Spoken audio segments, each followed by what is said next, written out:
What if I told you there's one thing you can do for your team that would improve your guest experience, your team's overall job satisfaction, and your bottom line? Stay tuned to today's episode to find out how. Hello, and welcome to the Bar Business Podcast, where we help bar owners increase profits, attract loyal guests, and simplify operations so you can avoid burnout and finally enjoy your life outside of your bar. I'm your host, Chris Schneider, the Bar Business Coach. Before we get started, a quick thank you to our sponsors, Spot On, who provide a great modern POS solution for the bar and restaurant industry, and Starfish, who use AI to turn your books into actionable steps to increase profits.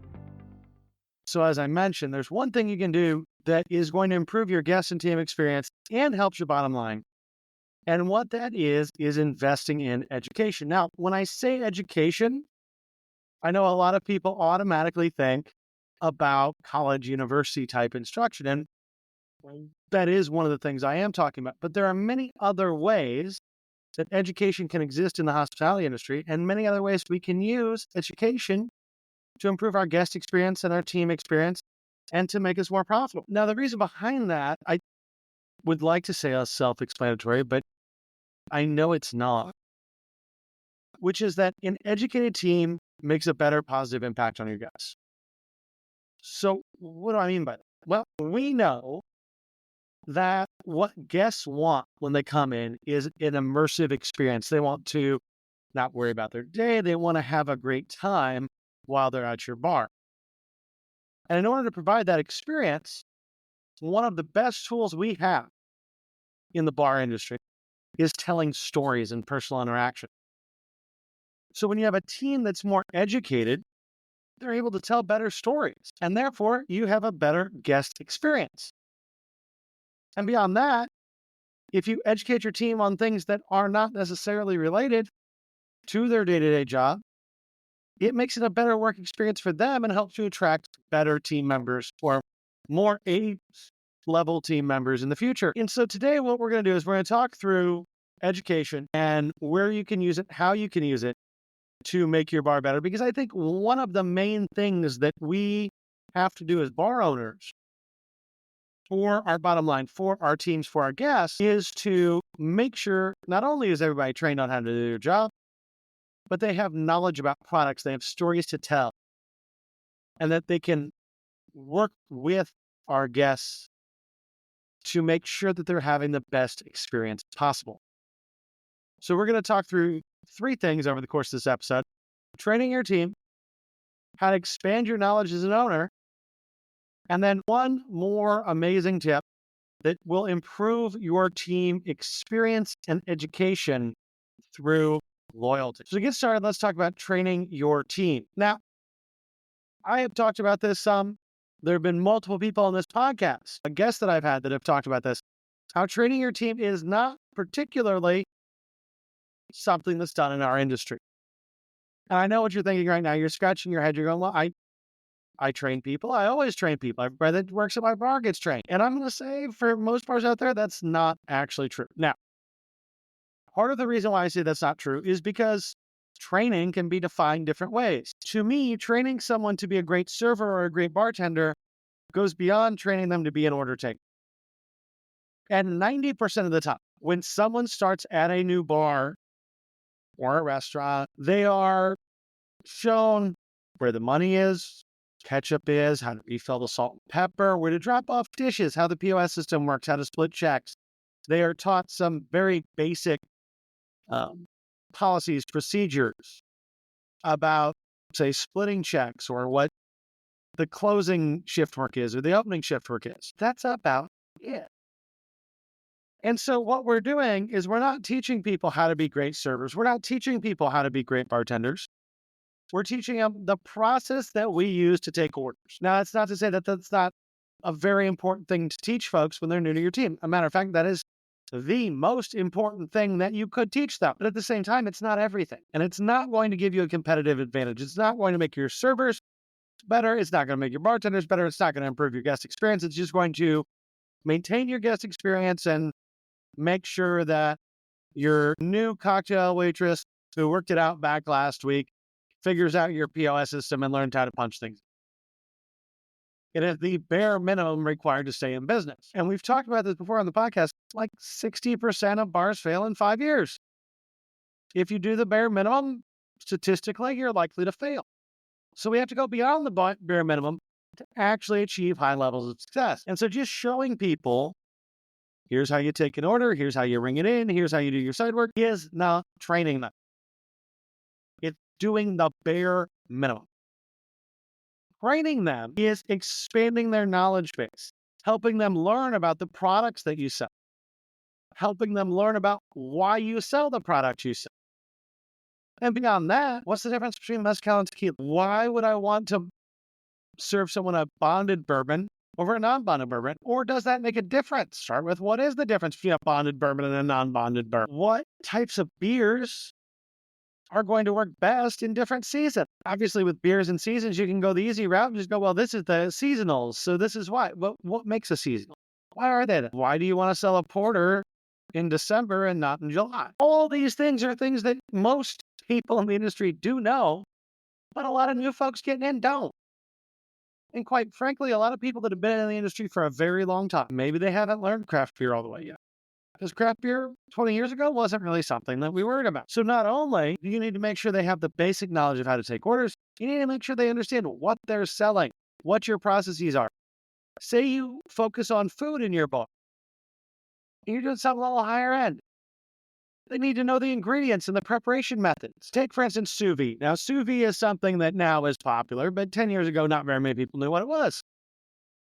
Well, if I'm trying to tell my server, oh, you've got to sell this steak, it's a sous vide steak, it's one of the best steaks in town, and they don't know what the heck sous vide is, how are they going to sell that to your customer? What ability do they have to actually get that sale and to generate it and to move your business forward and provide a good guest experience? Well, not much if they don't know what sous vide is. So your job is not only to teach them how to take orders, that's the bare minimum of server education and server training.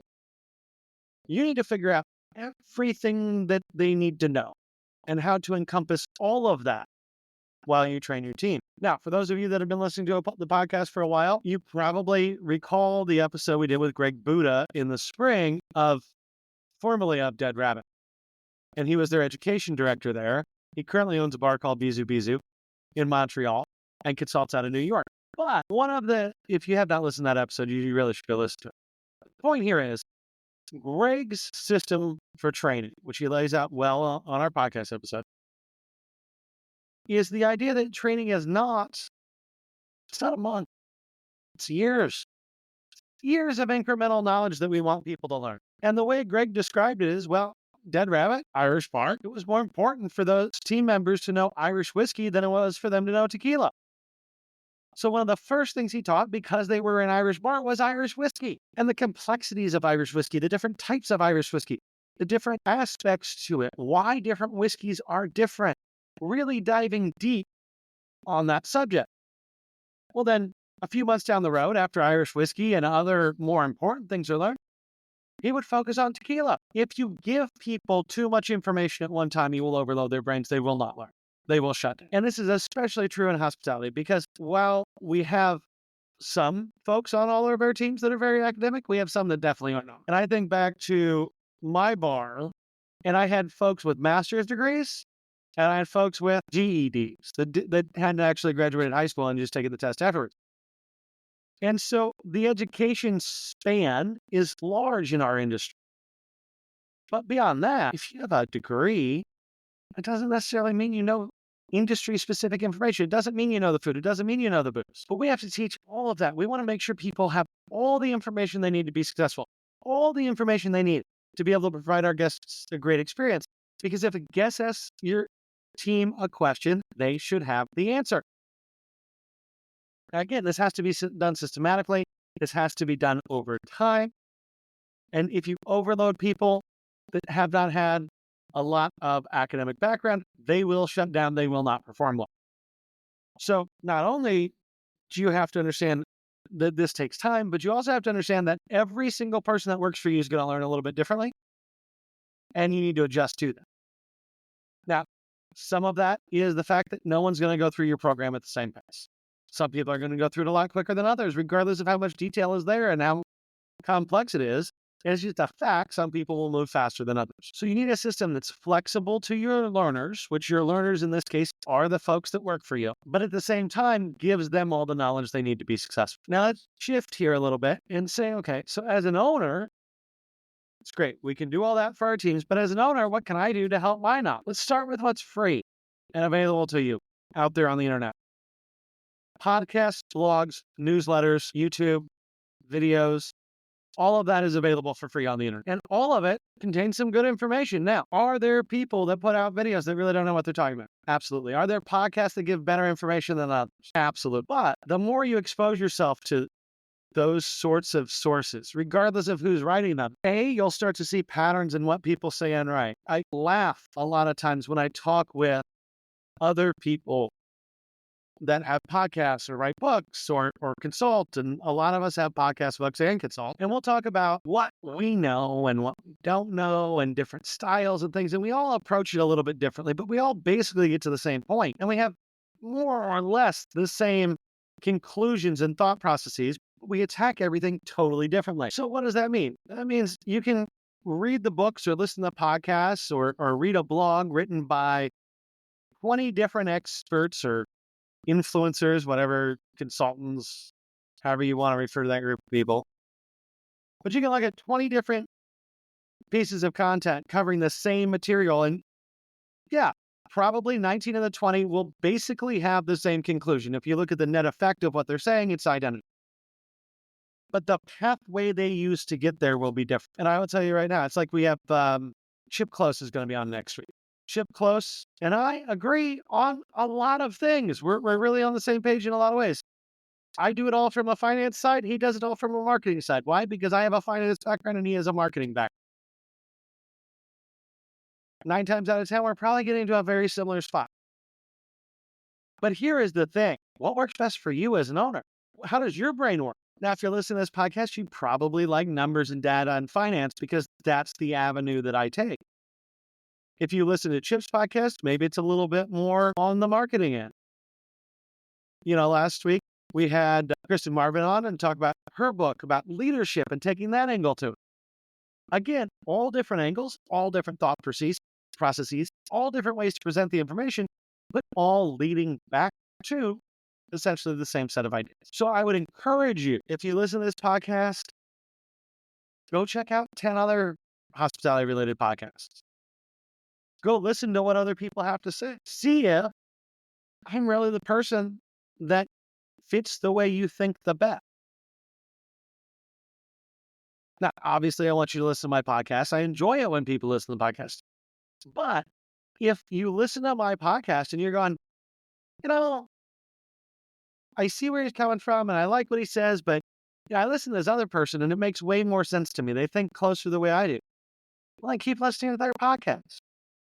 But the more you listen to, the more you read, and again, podcasts, blogs, social media content, all free online. You can go and get this stuff and learn from a whole bunch of different people. What you should look for as you're putting all that together then is what are the commonalities? Where is everyone driving to the same point? Again, we may have different ways of getting to it, in which case, listen to the folks that get to that point the best way for you.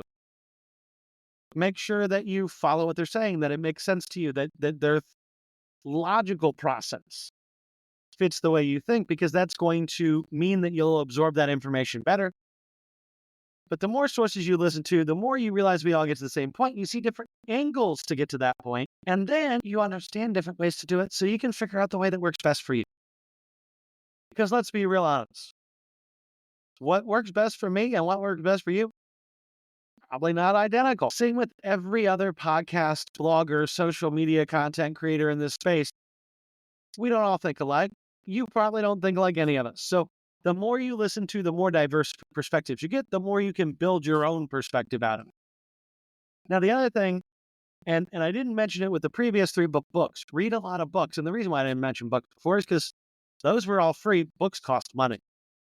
Now, you can do it on Kindle. Personally, I buy paper books and I read them and I underline things and write notes as I read. It's just the process that allows me to absorb the most information. So if you enjoy reading, you probably know what helps you absorb that information the most. buy books, read all the books. Because in a lot of ways, the books are much more refined than content or podcasts or blogs. Right? When I podcast and talk to you guys every week, especially on the solo episodes, I just have an outline and I look at it. It has my bullet points on it, and I talk through things however I talk through them. When I write, it's edited, it's thought through. Every word I pay attention to and make sure, okay, does this sentence convey what I needed to convey in this space? So books are a lot more refined. A lot of times books are going to make more sense. There's less likeliness that you have some random guy with ADHD talking on a microphone and I see a squirrel out the window. And then next thing you know, I went from talking about reading books to what kind of fish I have in the pond in my yard. Because there was a squirrel outside. Yeah. Anyway, enough about pond fish. But you get the point. Read books, get all these different things. Now, a lot of the folks in the industry, and I will say this, are not looking to go back to college to learn more. And I get that. And frankly, if you own a bar, you probably don't have time to do college, right? So while I fully support the idea of going and getting a degree in hospitality management, if you want to be in the field, I think it's great, especially if you're early in your career, if you're going to college and you know this is what you want to do, it's some of the best education you can get. But once you already own a bar, and say you used to be a lawyer, or you used to be a banker, or you used to own a car lot, whatever you did before this, you don't have time to go get another degree and you probably don't want it. However, look at community colleges for specific things you want to learn more about. The American Hotel and Lodging Association works with the NRA. They have some great educational books and things out there. And there are a lot of colleges and four-year institutions and community colleges in the United States that are working off of those textbooks and those programs. It's a good way to get an academic base on a subject you might not know as well. So, you can, if you're wondering about menus, you can take a course on menu development. If you want to know more about accounting and bookkeeping, you can take courses on accounting. Now, the one risk here is, and this is absolutely true, academia is not real world. So I do teach at a community college. If you came to my community college and took the accounting class I teach, it is way different than if I made a similar length course for bar owners specifically on accounting. And it's different because in academia, I have to teach people about generally accepted accounting principles and income statements versus profit and losses, which they're the same thing, but academia calls them income statements and everybody in the real world calls them profit.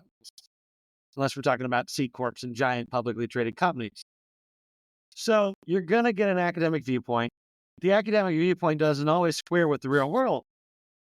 But at the same time, you want to know more about accounting than you already know. It could be a great way to learn it. Same with marketing or menu design. Or with a lot of community colleges, they have active cooking kitchen classes.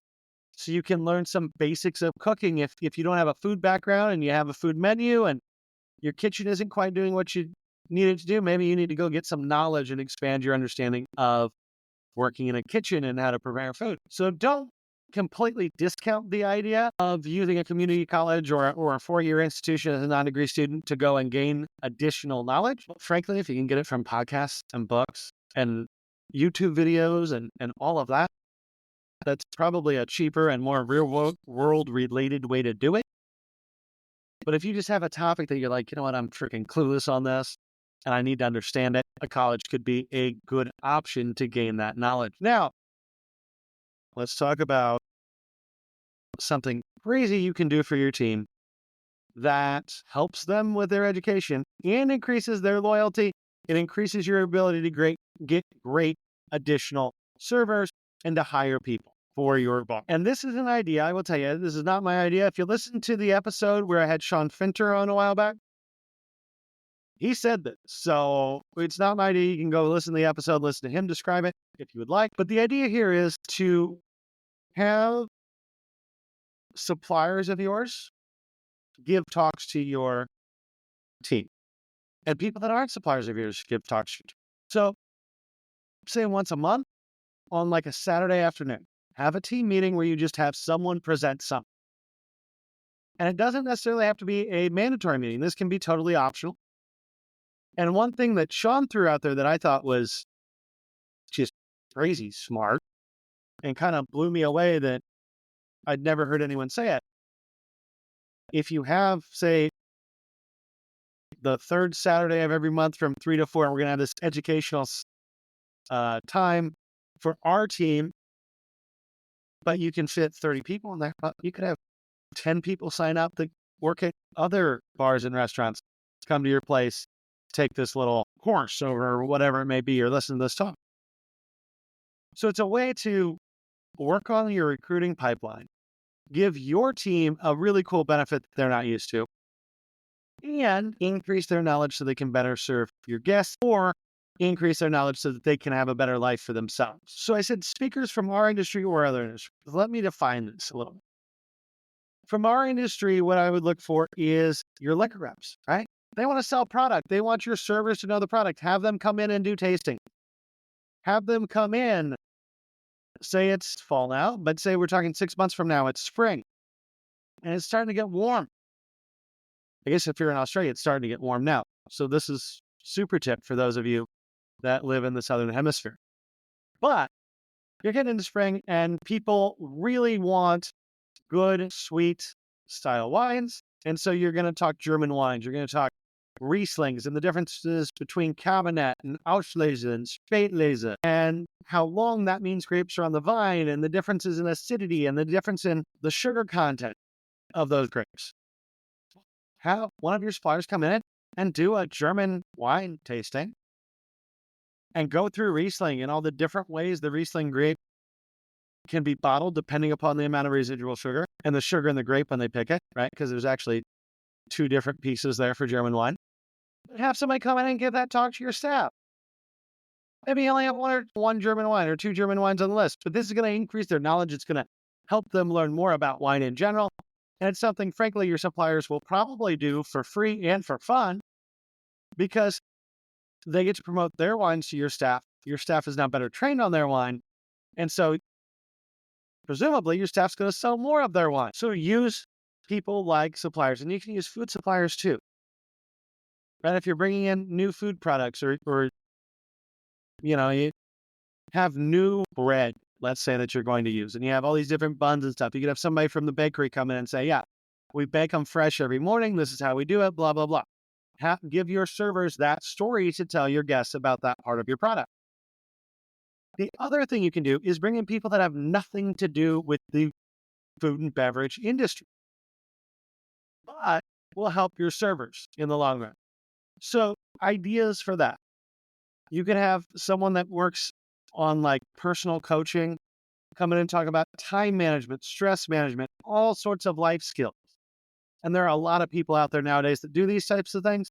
And most of them, just like I say every week, hey, if you want to talk for a half hour, schedule a free strategy session. Let me get to know you. Let's see if there's a way I can help your business and justify you paying me. And if there is, great, maybe we can work something out. There are plenty of people on the personal life coaching side that do things like that as well, who can talk about a whole host of different things that matter. Like I said, time management, different organization skills, any life skills can be useful for people to know. You can also look at other types of experts in other industries. So say have somebody come in 1 month and talk about real estate. What is it like buying a house in your area? Where are the good locations to potentially think of buying a house? If you're renting, what should you look out for? What areas should you avoid? What can you do to get a mortgage? And so maybe that's a real estate person, but maybe you also bring in a banker to talk about home loan. Because if you're a server and you need to get a home loan, that can be tricky sometimes with proving income with tips and all sorts of different pieces.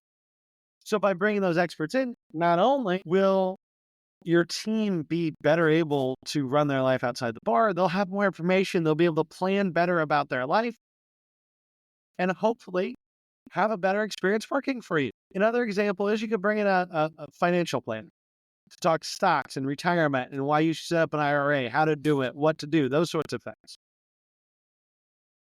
And the other thing too that I would look at, and I would seriously, if you have a bar, I would do this, is bring in someone that can speak to sexual harassment. Bring in somebody that can speak to alcoholism. Bring in experts that can speak to the dark sides of the industry that we all want to ignore. Because I will tell you right now, I have a close friend that was a professor of mine in college who spent years researching sexual harassment in the hospitality industry, specifically bars and restaurants. I have a friend who runs a nonprofit with a lot of focus on sexual harassment as well. And in our industry, it's bad. We need to teach people how to deal with it. We need to give people ways to report things, and bring in a speaker that can speak to it, that can help educate us is a wonderful way to do that, especially when it comes into not just reducing sexual harassment, say, in our bar or in our restaurant among teammates, but in a bar. You're giving people booze. There are a lot of guys that are doing things they shouldn't be to women in bars. And obviously, a lot of times we'll talk about you have to find ways to prevent roofing and all that. Absolutely true. But you also have to find ways to deal with and prevent, to the extent that you can, the guy sitting at the bar slapping some girl's butt while she walks to the bathroom. Like, you don't want any of that going on.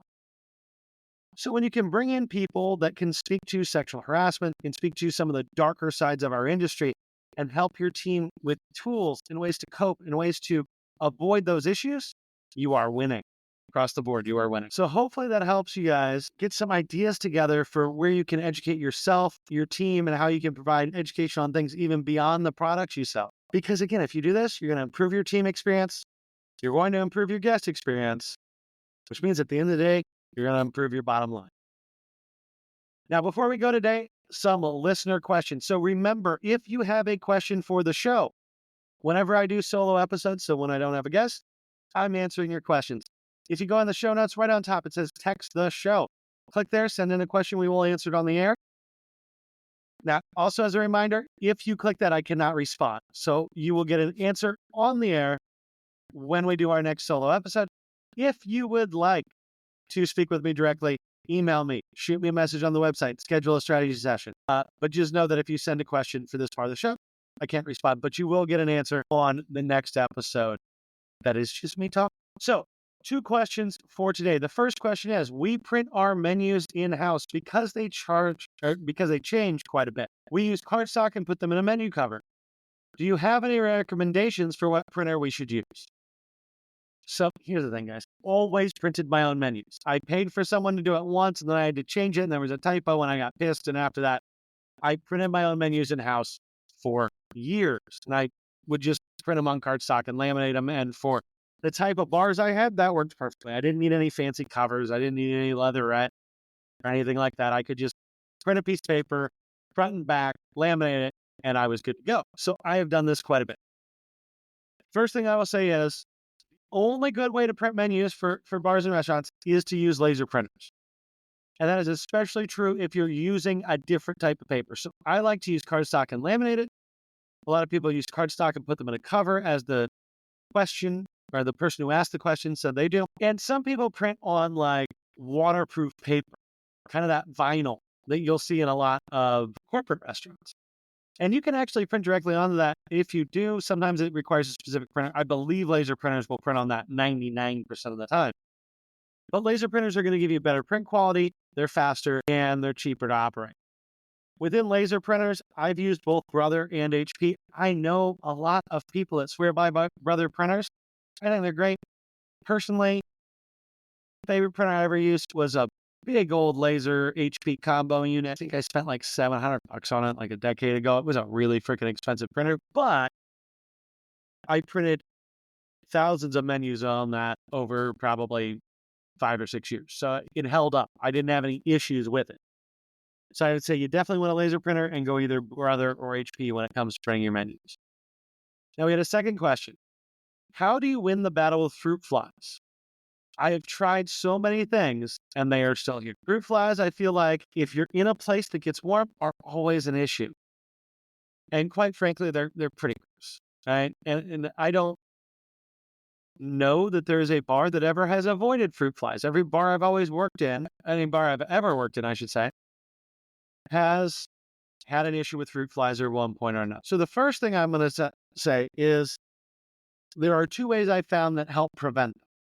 Again, I don't think you can stop them altogether, but there are 2 things you can do that's going to cut down on their ability to exist quite a bit. The first one is every bottle of alcohol that has a pourer needs a cover for the pour. And there are different types of covers you can buy for pours. I've seen places you put saran wrap over all the pours at the end of the night. But we never want to serve a customer a drink with a fruit fly in the bottle, because that's just freaking gross. If you pour somebody a fruit fly in their drink, not cool. And B, if there's a way for a fruit fly to get into a bottle of booze that has sugar in it, think things like Frangelico or vermouth or anything that is sweetened, they will find a way in. So you want to cover all of those. Now, the other thing you want to do is you want to have plugs for all of your draft lines. And you want to plug them up every night.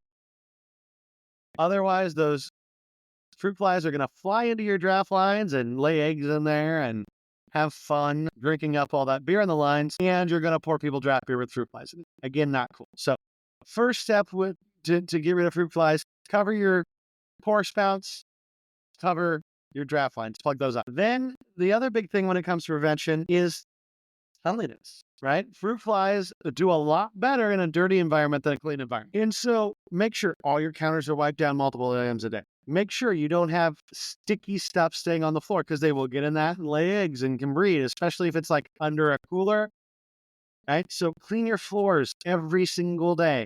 If you spill something, take the time to wipe it up before you move on. But even more important than your floors and your counters, clean your drain lines. It is amazing what will grow in a drain line. And particularly ice bin drain lines are always horrendous.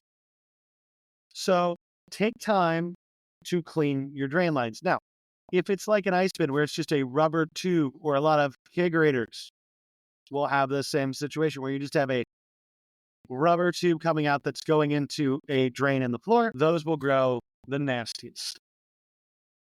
So make sure if they're clogged at all, or if you have low flow out your drain line, I always used to take CO2 canisters, like I would hook up to the keg boxes. I had a hose on those and I would just blow it out. And usually enough force you can blow any massive livery looking substance that's stuck in a drain line out of it. The other thing you can do with your drains, bleach, hot water, those work great. Now, hot water sometimes will kill fruit flies. Their eggs, rather, will sometimes kill them, but not always. Bleach will kill adult fruit flies, but not eggs. So just putting bleach down your drains is not going to cover it. And then there are two other things you can do. Now, these are really once you have an infestation and you're trying to keep it down. One of the best ways is fans. Fruit flies are tiny and air moves them around a lot. So if you have a fan that's going to blow over the area where the fruit flies are congregating, like over your sinks, over your taps, over your bottles, that fan is going to prevent fruit flies from getting into those things, from laying eggs there and all sorts. It's basically going to make them decide to go somewhere else, or they'll get blown into the wall and, I don't know, die of head trauma. But anywhere where you don't have fruit flies, just have box fans.